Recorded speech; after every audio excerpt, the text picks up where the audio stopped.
All of you good afternoon. ഇന്ന് നമ്മൾ പഠിക്കാൻ പോകുന്നത് ഇൻ്റർനാഷണൽ റിലേഷൻസിലെ ഐഡിയലിസം എന്ന ടോപ്പിക്കാണ്. Meaning of idealism. Idealism is one of the earliest theoretical approaches in international relations. International റിലേഷൻസിലെ ഏറ്റവും പഴയ ഒരു തിയറിറ്റിക്കൽ അപ്രോച്ചസാണ് idealism. It believes the international politics can be guided by morality, law, cooperation and international institutions rather than power and war.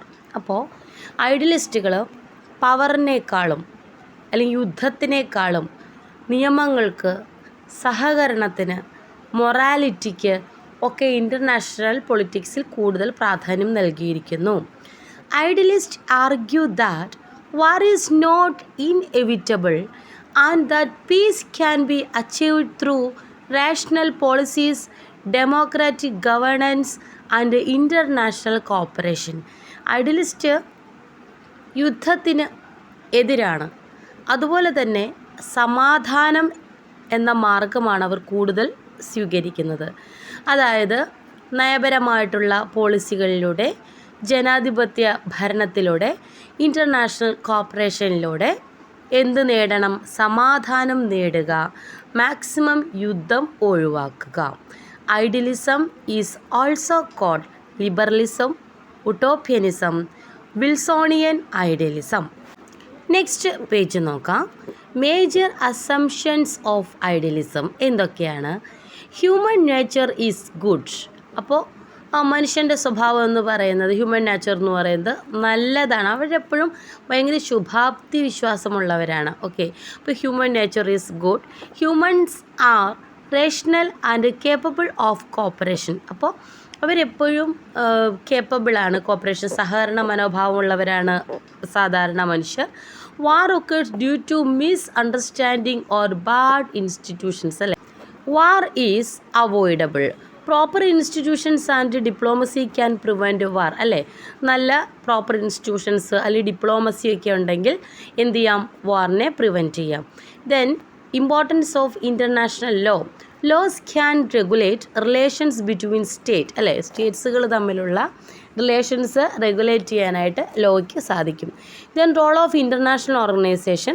Organisation can maintain global peace. Global peace maintain ചെയ്യാനായിട്ട് എന്തിന് സാധിക്കും? Organisations സാധിക്കും. League of nation, UN ഒക്കെ എക്സാമ്പിളാണ്. Democracy promote peace. Democratic states are less likely to fight each other. ഇതിൽ പ്രധാനമായിട്ട് ഒത്തിരി explain ചെയ്യാനൊന്നുമില്ല. അതൊരു മേജർ അസംഷൻസ് ഒന്ന് ജസ്റ്റ് പാസ് റീഡ് ചെയ്താൽ മതി. Then collective security. All nations should unite against aggression. അല്ലേ, അഗ്രഷനെതിരെ എല്ലാ രാജ്യങ്ങളും ഒരുമിച്ച് നിൽക്കുക എന്നുള്ളതാണ്. Importance of morality in politics. Ethics and justice should guide international relations. എന്തൊക്കെയാണ് കീ പ്രിൻസിപ്പിൾസ് ഓഫ് ഐഡിയലിസം? ഒന്നാമത്തത് കളക്റ്റീവ് സെക്യൂരിറ്റിയാണ്. അപ്പോൾ all state agree to defend any state attacked by another. അതായത് ഒരു സ്റ്റേറ്റിനെ മറ്റൊരു രാജ്യം അറ്റാക്ക് ചെയ്യുകയാണെങ്കിൽ നമ്മൾ ആ അറ്റാക്ക് ചെയ്യുന്ന രാജ്യത്തിന് എതിരെ എല്ലാവരും നിൽക്കുക. Example creation of the League of Nations. അപ്പോൾ 1990 ലീഗ് ഓഫ് നേഷൻസ് ക്രിയേറ്റ് ചെയ്താണ് എക്സാമ്പിൾ ഇവിടെ പറയുന്നത്. All state agree to defend any state attacked by another. Okay, പഠിപ്പിക്കുന്ന നോട്ട്സുകൾ എഴുതിയും കൂടി എടുക്കുക കേട്ടോ. Then disarmament. Reducing weapons will reduce the chances of war. അപ്പോൾ ഓരോ രാജ്യവും നമ്മൾ ശേഖരിച്ചു വയ്ക്കുന്ന വെപ്പൺസിൻ്റെ അളവ് കുറയ്ക്കുക എന്നതാണ്. Example disarmament conference after World War first.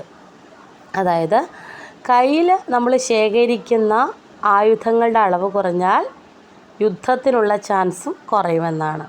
Then open diplomacy. Diplomacy should be transparent, not secret. ഇപ്പോൾ ഡിപ്ലോമസി എന്ന് പറയുന്നത് എപ്പോഴും സീക്രട്ടായിട്ട് ഇരിക്കരുത്, സീക്രട്ട് ആവരുത്, അത് ട്രാൻസ്പാരൻ്റ് ആയിരിക്കണം. International law. Legal rules should regulate relation between state. Legal rules should regulate relation between states രാജ്യങ്ങൾക്കിടയിലുള്ള ബന്ധമെന്ന് പറയുന്നത് legal roots should regulate. Then international ഓർഗനൈസേഷനാണ് global institutions should manage conflicts and promote cooperation. അതായത് ആഗോളതലത്തിലുള്ള ഇൻസ്റ്റിറ്റ്യൂഷൻസൊക്കെ കോൺഫ്ലിക്റ്റിനെ manage ചെയ്തുകൊണ്ട് maximum cooperation promote ചെയ്യാനാണ് പറയുന്നത്. Okay, Woodrow Wilson and idealism. Idealism is strong associated with Woodrow Wilson, the US president during World War first. അപ്പോൾ അദ്ദേഹത്തിൻ്റെ 14 points ഒന്ന് നോക്കാം. ഒന്നാമത്തത് open diplomacy, freedom of seas, removal of economic barriers, reduction of armaments, fair colonial settlement, self determination of nations, creation of an international organization. This led to the formation of the League of Nations. അപ്പോൾ അദ്ദേഹത്തിൻ്റെ 14 പോയിൻറ്റ്സിൽ ഏറ്റവും important ആയിട്ടുള്ള കുറച്ച് ഐഡിയാസാണ് താഴെ തന്നിരിക്കുന്നത്. അപ്പോൾ അതിൽ നിന്ന് ആ ഐഡിയാസിൽ നിന്നാണ് എന്ത് വരുന്നത്, ലീഗ് ഓഫ് നേഷൻസിലേക്കുള്ള ഫോർമേഷൻ ഉണ്ടാവുന്നത്. ഏതൊക്കെയാണ്? Open diplomacy, freedom of seas, removal of economic barriers removal ചെയ്യുക, അതുപോലെ ആർമമെൻറ്റ്സ് ആയുധങ്ങൾ റിഡക്റ്റ് ചെയ്യുക, fair colonial settlement, then self determination of nation, then creation of an international organisation. അപ്പോൾ ഈ ക്രിയേഷൻ ഓഫ് ഇൻ്റർനാഷണൽ ഓർഗനൈസേഷനിൽ നിന്നാണ് ലീഗ് ഓഫ് നേഷൻ പോലെയുള്ള ഒരു ഇൻ്റർനാഷണൽ ഇൻസ്റ്റിറ്റ്യൂഷൻ ഉണ്ടാവുന്നതും ഫസ്റ്റ് വേൾഡ് വാറിന് ശേഷം ഈ ഓർഗനൈസേഷൻ വരികയും സെക്കൻഡ് വേൾഡ് വാർ ഉണ്ടാകാതെ ഇനിയൊരു യുദ്ധം ഉണ്ടാകാതെ നോക്കുകയും ചെയ്തു. പക്ഷേ ലീഗ് ഓഫ് നേഷൻ ആ കാര്യത്തിൽ പരാജയപ്പെട്ടു. വീണ്ടും സെക്കൻഡ് വേൾഡ് വാർ വന്നു. അതിനുശേഷം UNO വരുന്നതൊക്കെ. Okay, contributions of idealism to promoted the idea of international cooperation, encouraged the creation of international organisations, then strengthen international law, promoted democracy and human rights, introduced the concept of collective security. ഇതൊക്കെ ഐഡിയലിസത്തിൻ്റെ contributions ആണ്. ഇത് ഒത്തിരി ഒന്നും വലിച്ചു വാരി പറയേണ്ട ആവശ്യമില്ല, കാരണം ഇതിൽ ഈ ഓരോ ആശയത്തിലും അതിൻ്റെ ഉത്തരമുണ്ട്. ഇൻ്റർനാഷണൽ ലോ സ്ട്രെങ്തൻ ചെയ്യുക, ഇൻ്റർനാഷണൽ കോപ്പറേഷൻ, ഇൻ്റർനാഷണൽ ഓർഗനൈസേഷൻ, ഇതെല്ലാം പുതിയതായിട്ട് ഇൻട്രൊഡ്യൂസ് ചെയ്യാനാണ് പറയുന്നത്. ഓക്കെ, ഇനി പറയാനുള്ളത് ഐഡിയലിസത്തിൻ്റെ 2 ക്രിറ്റിസിസമാണ്. ടു ഓപ്റ്റിമിസ്റ്റിക്, അല്ലേ? State will cooperate. എപ്പോഴും സ്റ്റേറ്റ് ഒരു മോറൽ ബേസിൽ കോപ്പറേറ്റ് ചെയ്യണം എന്നുള്ളത് നടക്കുന്ന കാര്യമല്ല. ദെൻ ഇഗ്നോർസ് പവർ പൊളിറ്റിക്സിനെ അപ്പാടെ ഇവർ ഇഗ്നോർ ചെയ്തിരിക്കുകയാണ്. Then failure of League of Nations. First second World War കുട്ടോൾ പ്രിവെൻറ്റ് ചെയ്ത് സെക്കൻഡ് വേൾഡ് വാറിനെ തടയാനായിട്ട് ലീഗ് ഓഫ് നേഷന് സാധിച്ചില്ല. ദെൻ നോട്ട് പ്രാക്ടിക്കൽ, അല്ലേ? അപ്പോൾ സ്റ്റേറ്റ് എപ്പോഴും ഒരു മോറൽ പ്രിൻസിപ്പിൾ അടിസ്ഥാനമാക്കി തന്നെ സ്റ്റേറ്റ് ബിഹേവ് ചെയ്യണം എന്നുള്ളത് ഒരിക്കലും നടക്കുന്ന കാര്യമല്ല.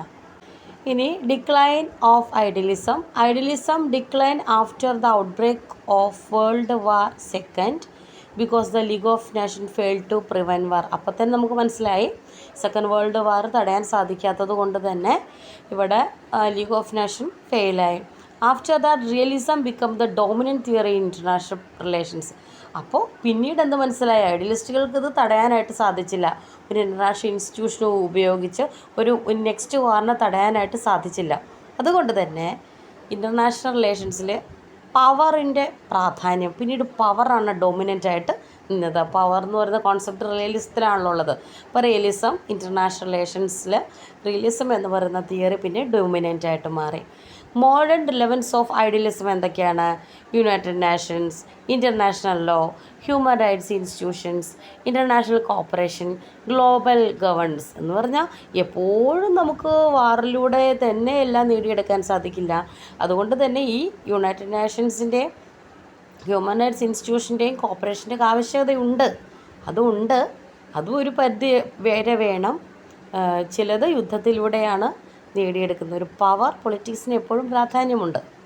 ഓക്കെ, ഇതിൻ്റെ key scholars associated with idealism: Woodrow Wilson, Norman Angell, Alfred shimmer.